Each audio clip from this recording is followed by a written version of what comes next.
Bienvenidos a una edición más de su noticiero de ABA Televisión de hoy 7 de julio. Mi nombre es Jaime Sevilla y estas son las noticias. El Papa Francisco ya se levanta y camina, aparte de comer solo. Son buenas noticias para la Iglesia. El boletín médico del martes es muy favorable. Se dice que el Papa descansó bien durante la noche y que por la mañana, después de desayunar, leyó la prensa e incluso se levantó para caminar.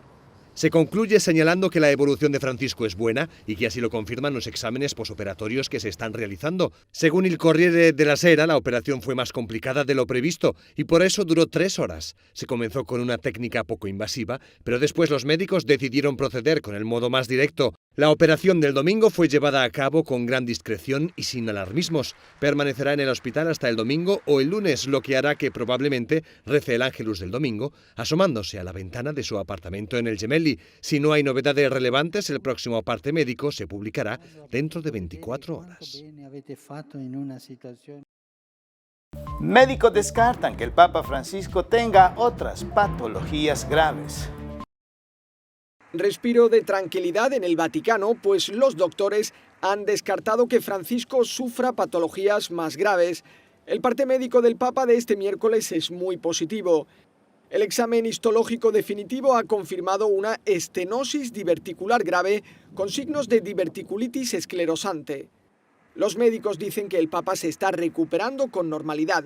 Por ejemplo, ya se alimenta solo por la boca y no necesita nutrirse con una sonda intravenosa.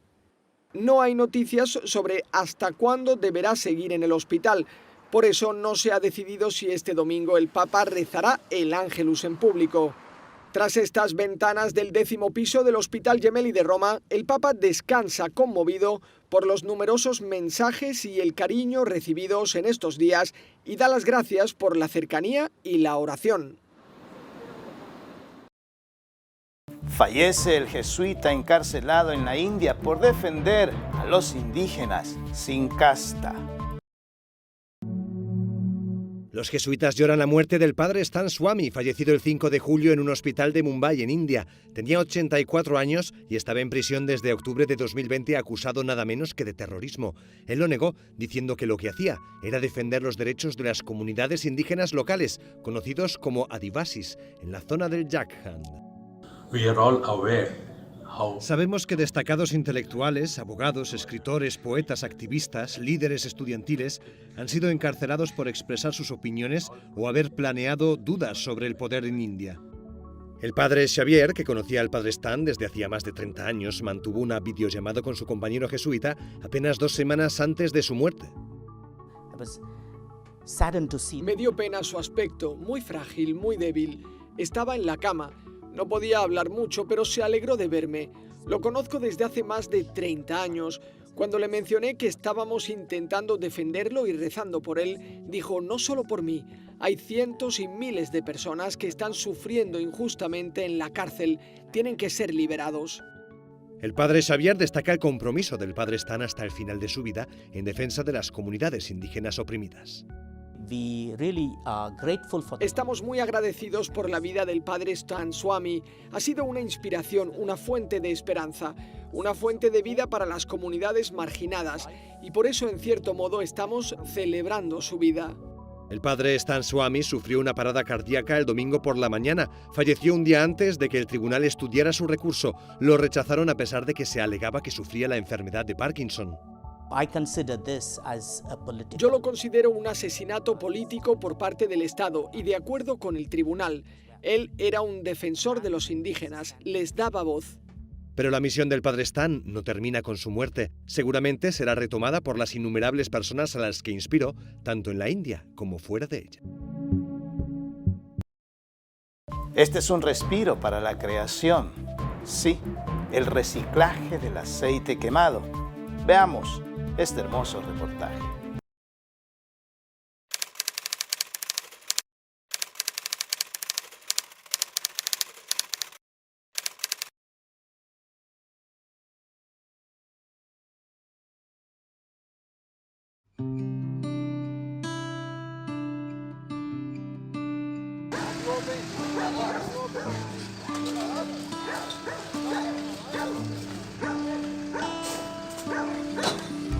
coleta de óleo de fritura que a comunidade vem nos trazendo, a gente encaminha para uma empresa que vai fazer a filtragem e encaminhar para uma fábrica de sabão. Então a gente está cuidando do meio ambiente.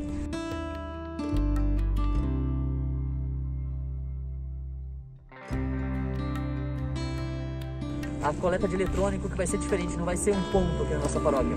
Cada pessoa vai colocar o seu eletrônico na frente da sua casa, junto com o seu reciclado. E daí a COCAP, a Cooperativa de Catadores aqui de Apucarana, vai estar passando, recolhendo, junto com os recicláveis, esse material eletrônico. De repente você não usa mais, você quer desapegar, ou está quebrado, algum problema, então você pode estar descartando, né, que a COCAP vai estar reciclando ou encaminhando da menor maneira possível para gerar renda para os cooperados. Então esses aqui são alguns projetos do tempo da criação da Pastoral do Meio Ambiente da Paróquia Nossa Senhora do Rosário de Fátima. Ahora quiero invitarles a que compartan conmigo una reflexión del Evangelio del día. En el Evangelio de hoy, tomado del capítulo 10, versículo del 1 al 7, tenemos esta hermosa enseñanza de Jesús que se trata del envío de los 12 a la misión, a la evangelización. Y le dice, no vayan a tierra de paganos o a pueblos samaritanos. Mejor más bien vayan en busca de las ovejas perdidas de Israel. Es una enseñanza tan hermosa y tan profunda, porque muchas veces nosotros en la iglesia queremos desarrollar un ministerio con personas que viven lejos de nuestras tierras, personas que viven lejos en otros países, diciendo que vamos de misiones, cuando en realidad la verdadera misión la tenemos en rescatar las ovejas que están alrededor de nosotros. Empezando quizás en la misma familia, donde más de alguno de ellos, más de alguno de sus miembros, estará lejos del camino del Señor. Entonces, antes de llevar el Evangelio a otros rincones del mundo, que hay que hacerlo porque es el llamado de Jesús, debemos de preocuparnos primeramente por rescatar aquellas ovejas que están cerca de nosotros y que no han recibido o no siguen el llamado del Señor. Sería una cosa contradictoria que yo me vaya a evangelizar a otros países cuando en mi propia casa, en mi propia familia, en mi propia parroquia, en mi propio lugar donde vivo, no soy luz para iluminar el camino de aquellos hermanos que están a mi alrededor. El Señor pues hoy nos invita a adentrarnos en la misión, comenzando primero por los que están cerca de nosotros. Que así sea.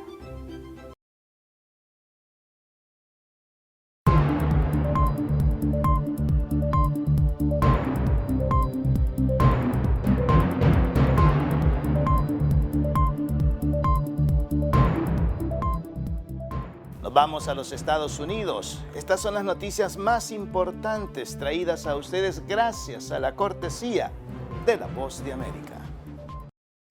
Se espera que la tormenta Elsa toque tierra entre las 8 y las 9 de la mañana, hora de Miami. Según el boletín emitido por el Centro Nacional de Huracanes a las 5 de la mañana, hora del este, Elsa avanza con vientos máximos sostenidos de 65 millas por hora en dirección norte, a una velocidad de traslación de 14 millas por hora. El huracán, que ya impactó los Cayos de Florida, se encontraba a 70 millas al noreste de la ciudad de Tampa y 50 millas al sur de Cedar Key, en Florida. Entre tanto, en Surfside se reportó el hallazgo de 4 nuevos cuerpos sin vida, elevándose la cifra de fallecidos a 36. 109 personas aún se reportan como desaparecidas. Por otro lado, mientras 10 estados de Estados Unidos ven un aumento en los casos de coronavirus, el presidente Joe Biden advirtió el martes que millones de estadounidenses todavía están sin vacunarse y sin protección. Debido a eso, sus comunidades están en riesgo. En su más reciente llamado transmitido para que las personas se vacunen contra el COVID-19, el presidente dijo que la variante Delta del virus, que es más transmisible y potencialmente más peligrosa, ya es responsable de la mitad de los casos en muchas partes del país. Desde Washington, Sofía Pisani, Voz de América. De Estados Unidos nos vamos a El Salvador. Centro de atención al inmigrante podría ser modelo para la región. La Dirección General de Migración y Extranjería es la institución gubernamental que recibe a las personas retornadas y gestiona su proceso de reingreso al país. Luego de su llegada son trasladados al Centro de Atención al Migrante, donde reciben atención médica, alimentos, artículos de primera necesidad y pueden llamar a sus parientes de forma gratuita. Nosotros le hemos dado esa sensibilidad humana que debemos de tener para con nuestros compatriotas. Pero el funcionamiento del centro ha sido un trabajo de equipo. La Organización Internacional para las Migraciones destinó en él $1.2 millones con apoyo de USAID en El Salvador, una inversión en la sede y en asistencia técnica. Asesoramiento sobre cómo debe de ordenarse un proceso de recepción, no solamente es recibir a la persona y ya, y tomarle datos y ya, no es saber qué tipo de necesidades tiene, nomás llega. Dentro del centro hay ventanillas de diferentes instituciones que dan atención a quienes retornan. Aunque no hay un registro de la cantidad exacta de salvadoreños que han emigrado en los últimos años hacia Estados Unidos, unas 4 caravanas migrantes fueron asistidas por OIM desde 2018. El director de Migración asegura que el trabajo articulado del gobierno ha tenido un impacto positivo. El día de ahora, 2 años de gobierno, no hemos tenido ni una sola caravana. La OIM asegura que este proceso de recepción de personas retornadas en El Salvador se ha convertido en un modelo para la región. Y un modelo precisamente porque muestra la articulación de más de 11 instituciones nacionales trabajando de manera coordinada en el lugar. En el centro también se ofrece información de programas de reinserción laboral y asistencia especializada a niñas, niños y adolescentes. Claudia Saldaña, Voz de América, El Salvador. Solicita un nuevo préstamo a la Asamblea, el Ministerio de Hacienda, de $600 millones en El Salvador. El ministro de Hacienda solicitó a la Asamblea Legislativa la adquisición de nueva deuda por $600 millones con el Banco Centroamericano de Integración Económica, el BESIE, para la recuperación económica en beneficio de las empresas y el empleo afectados por la COVID-19. De acuerdo al ministro Alejandro Zelaya, con estos recursos se estarán atendiendo obligaciones del Estado. Así que el nuevo gasto que hemos identificado está relacionado con la reactivación económica siempre y se van a destinar 74 millones para que diferentes instituciones como CEPA, por ejemplo, pueda invertir en recuperar algunas de sus actividades que hasta el momento todavía no se han podido recuperar, para que el Ministerio de Economía ayude o colabore en la eliminación de trámites que dinamicen la inversión extranjera directa en nuestro país. Hacienda también solicitó un refuerzo presupuestario para el Registro Nacional de las Personas Naturales por más de $474,000 y financiar el proyecto Mejoramiento y Ampliación de los Servicios de Emisión y Entrega del Documento Único de Identidad, el DUI, en Estados Unidos, México y otros países. Siguiendo en El Salvador, Camarazal deja en incertidumbre el despido de trabajadores debido al incremento del salario mínimo. En la Cámara de Comercio no hay certeza sobre la posibilidad de que las empresas mantengan las plazas de todos sus trabajadores al aplicar el 20% del incremento al salario mínimo, pese a que el gobierno ha ofrecido subsidiarlo para las micro y pequeñas empresas durante 12 meses. No lo sé, eso habría que verlo ya una vez esto comience a operar. Federico Hernández dice que a menos de un mes de la aplicación del incremento, el gobierno no les ha proporcionado información de cómo funcionará el subsidio que anunció el presidente Nayib Bukele. Y el gobierno le devolverá a manera de un subsidio no reembolsable la cantidad que aumentó en salario. Mientras tanto, la ministra de Economía evitó responder a Teleprensa sobre ese tema. ¿Y hay dudas sobre cómo va a funcionar el subsidio? Gracias. Aunque no mostró cifras en la conferencia de prensa de este lunes, el ministro de Trabajo aseguró que nunca se generó desempleo con los incrementos aplicados durante administraciones presidenciales anteriores, pero advirtió que habrá consecuencias para quienes despidan sin justificación. La Cámara de Comercio no teme de ellas. Es decir, los empresarios formales van a cumplir con la ley, porque el salario mínimo es una ley de la República y se va a cumplir con la ley. Que vaya a buscar, digamos, a la gente que no cumple con la ley para meterla presa, no a los empresarios. Hernández sostuvo que siguen sin conocer planteamientos técnicos de parte del Ejecutivo sobre las condiciones de la economía nacional para aplicar la medida. Ahora nos vamos a Sudamérica. Nos recibe nuestro amigo en su casa, el padre Manuel Rodríguez Rodríguez, misionero claretiano de nuestra cadena hermana JN19 Televisión, quien nos ha preparado un reportaje especial sobre lo que acontece en el Perú. Reporta para la cadena de televisión ABBA y JN19 del Perú el padre Manuel Rodríguez Rodríguez, misionero claretiano, desde Lima. Varias noticias, una muy conocida, el Papa. El Papa sigue restableciéndose en la clínica Gemelli.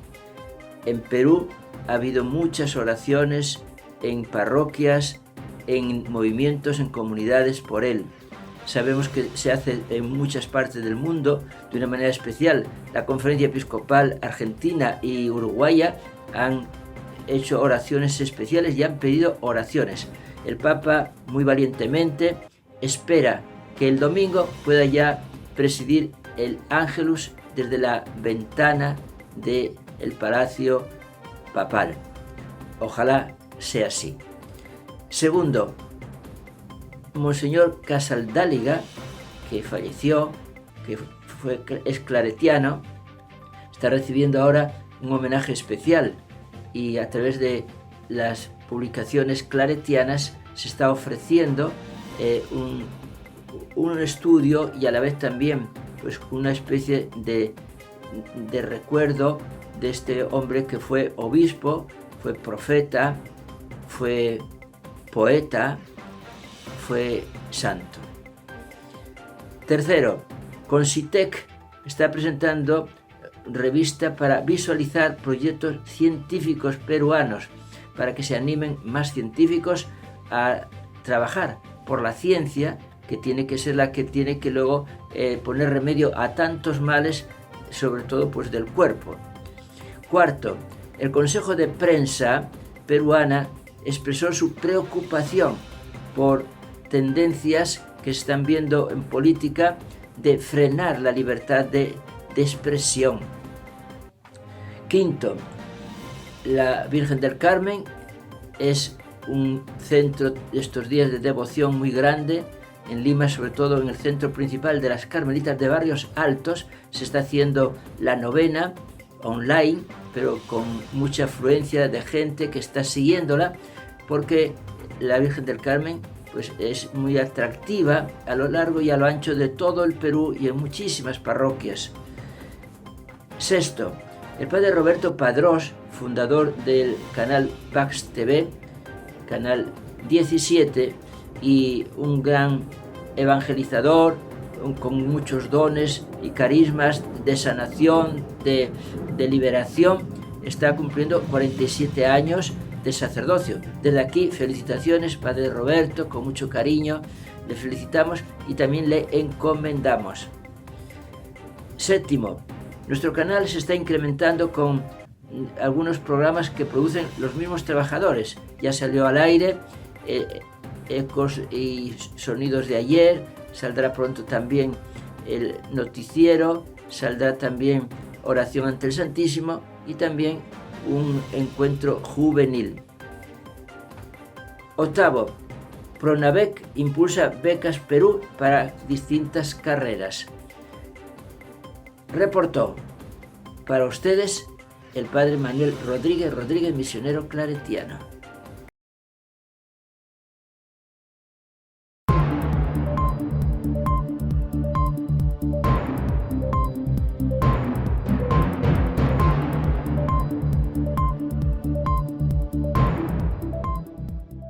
Ahora les presentamos la sexta semilla de los jóvenes salesianos y su acompañamiento. Muy interesante. Veamos de qué se trata. Estamos en la iglesia de San Francisco de Sales, corazón del oratorio desde 1852. Testigo del crecimiento diario en santidad de Domingo Sabio, Miguel Magone, Mamá Margarita, Don Rúa y del mismo Don Bosco, con y gracias a sus muchachos. Lo que escribe Francisco de Sales, y lo escribe con mayúsculas a la Chantal, haced todo por amor, nada a la fuerza. Es también el espíritu que Don Bosco hace florecer aquí, en el primer oratorio.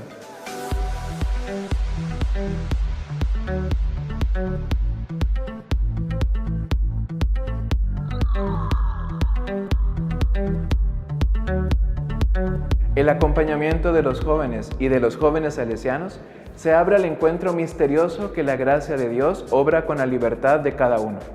La gracia significa todo por amor. La libertad significa nada a la fuerza. La libertad es de hecho la única manera de acceder a la verdad de la persona, en vista de un crecimiento que implica la totalidad de sí mismo. Este es el foco de la sexta semilla: gracia y libertad, todo por amor, nada a la fuerza. Estamos invitados a imitar a Dios mismo, que respeta nuestra libertad y es infinitamente paciente con nosotros. Estamos invitados a una formación que llega al corazón, a una formación que es transformadora. Estamos invitados a aprender a escuchar. Sin la implicación total y completa de la propia libertad, no hay respuesta a la llamada. Es más, el camino vocacional ni siquiera comienza. ¿En qué medida el ambiente de la casa de formación en la que vivo favorece esta plena correspondencia entre mi libertad y la llamada a la santidad que viene de la gracia, que se expresa a través de la apertura sincera a las mediaciones que se me ofrecen?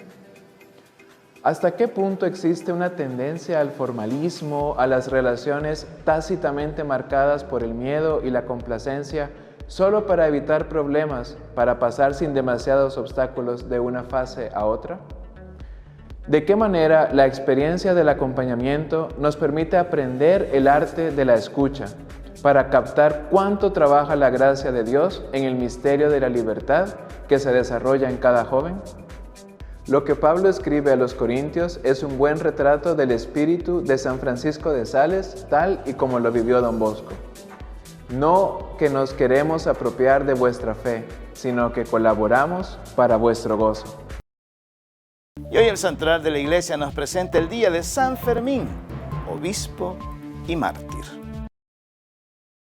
Cuando el gobernador Valerio salió de la ciudad de Beauvoir por orden del emperador Diocleciano, el pueblo, aprovechando la debilidad de Sergio, su reemplazo, se volcó en masa sobre la prisión y sin oposición de la guardia sacó de allí a Fermín, que estaba preso a la espera de su ejecución, y lo llevó en procesión a la plaza, en donde el obispo, lleno del Espíritu Santo, pronunció un sermón tan memorable que ese mismo día se convirtieron más de 1000 personas. Y en los siguientes días, en el campo de Diana, un lugar de rituales paganos, predicó con tal unción que en cuestión de 40 días el número de bautizados se cuadruplicó. Entre tanto, en los atrios de los vacíos templos romanos, los sacerdotes ocupaban su tiempo maquinando la forma de sacarlo de circulación, porque estaba acabando con su religión, que era, entre otras cosas, la religión del Estado. En vista de que prácticamente toda la población ya pertenecía a Cristo, organizó algunas iglesias con sus respectivos presbíteros y se encaminó hacia Amiens, un erial evangélico que clamaba por un buen cultivador de almas. Fermín, nacido más o menos en el año 272 en Pamplona, España, era hijo de Firmo, un alto, ecuánime y respetado funcionario del Imperio Romano, que un día caminaba hacia el templo de Júpiter en compañía de su esposa Eugenia para ofrecer los sacrificios prescritos por una ley del emperador Diocleciano, cuando por casualidad escucharon al padre Honesto, un predicador cristiano que los sedujo con su mensaje. Por eso lo invitaron a su casa, en donde el misionero les compartió la buena nueva del Evangelio, y quedaron tan convencidos que al poco tiempo fueron bautizados. Convertidos en devotos seguidores del sacerdote, le encomendaron la educación de su hijo Fermín, el que con su capacidad y disposición para asimilar y transmitir las Sagradas Escrituras, sorprendió al clérigo. Por ello, al cumplir 18 años, lo mandó a catequizar y en varios pueblos cercanos obtuvo numerosísimas conversiones. Cuando consideró que ya estaba suficientemente preparado, el padre Honesto se lo envió al obispo Honorato de Toulouse, quien después de examinarlo quedó maravillado de sus dotes. Entonces lo ordenó sacerdote a los 22 años. Y en esa misma ciudad el padre Fermín logró en pocos meses lo que muchos otros misioneros no habían conseguido en años. Entonces, dado su liderazgo y fecundidad apostólica, Fermín fue elevado a la orden episcopal cuando apenas contaba 24 años y se convirtió en el primer obispo de su ciudad natal, Pamplona. Una vez evangelizada la ciudad y organizada su diócesis con suficientes sacerdotes e iglesias, San Fermín sintió la necesidad de volver a las misiones y tomó la senda de Amiens, Francia, de donde había recibido noticias sobre su resequedad pagana y la violencia de sus autoridades contra los predicadores cristianos. Precisamente esa resistencia era el mayor incentivo para emprender esta cruzada, pues creía que en regiones como esta se manifestaba con mayor vigor la gloria de Dios, y no se equivocó Fermín, porque a su llegada, precedida de su fama de hombre santo y de la fogosidad de su palabra, Amiens cayó a los pies de San Fermín, y en cuestión de semanas más de la mitad de la ciudad se había convertido. Pero eso no lo pudieron soportar los cogobernadores Sebastián y Longino, quienes lo apresaron y, temiendo que volviera a ocurrir lo de la población de Beauvoir, lo hicieron decapitar durante la noche y dentro de la cárcel el 25 de septiembre del 303, cuando apenas contaba 31 años. Por eso, hoy día de su festividad, pidámosle a San Fermín, obispo y mártir, que nos enseñe a proclamar la palabra de Dios sin miedo. Para concluir nuestro noticiero, les pedimos que nos unamos al Papa Francisco en su intención por el mes de julio, que es sobre la amistad social. Dice la Biblia que el que encuentra un amigo encuentra un tesoro.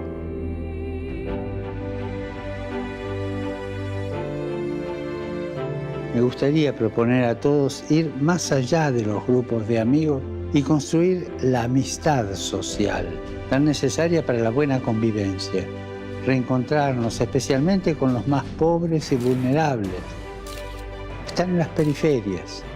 Alejarnos de los populismos que explotan la angustia del pueblo sin dar soluciones, proponiendo una mística que no resuelve nada. Huir de la enemistad social que solo destruye y salir de la polarización. Y esto no siempre es fácil, especialmente hoy, cuando una parte de la política, la sociedad y los medios se empeñan en crear enemigos para derrotarlos en un juego de poder. El diálogo es el camino para mirar la realidad de una manera nueva, para vivir con pasión los desafíos de la construcción del bien común. Recemos para que en situaciones sociales, económicas, políticas conflictivas, seamos arquitectos de diálogo, arquitectos de amistad, valientes y apasionados, hombres y mujeres que siempre tiendan la mano y que no creen espacio de enemistad y de guerra.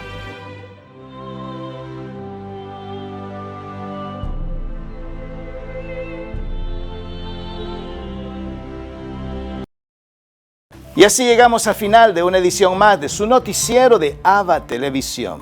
Gracias por estar con nosotros. Puedes sintonizarnos las 24 horas del día en el www.avatvn.com, en nuestras plataformas digitales de Roku TV y Amazon Fire, en nuestras cadenas hermanas y, como siempre, en nuestras redes sociales. Ahí nos vemos. Que Dios los bendiga.